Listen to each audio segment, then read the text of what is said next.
Azkenean balorea eman behar diozu zure produktuari, ez? Pentsatu behar duzu hasieratik dena ona izatea, ez? Eta balorea ematea lurra zaintzea da. Es lo que yo he elegido, es lo que yo he creado y estoy orgulloso y satisfecho. Beste alde batetik eramaten dizula bizitzeko aukera bat, lurrak. Ezin deu lurra esplotatzen nahi dan moduan esplotatu, alda produzitu, baino bere zikloak errespetatuz edo berai kalterikin gabe behintzat. Nik uste nekazaritza ekologikoa dela nekazaritza, berez izan beharko lukena.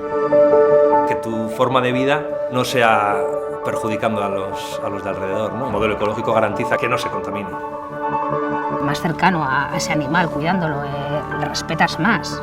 Etorkizuna bide horretatik dagoela. Ekologikoen egotia plus bada, internazionalki eta bai nazionalki oso ondo ikusitza dau txigilua eukitzia. Tiene que haber alguien que certifique que esto es ecológico. Ziurtagiri batek bermatzaio kontsumitzaileai benetan produktu badala badakizuna ekologikoki tratatuta dagoela.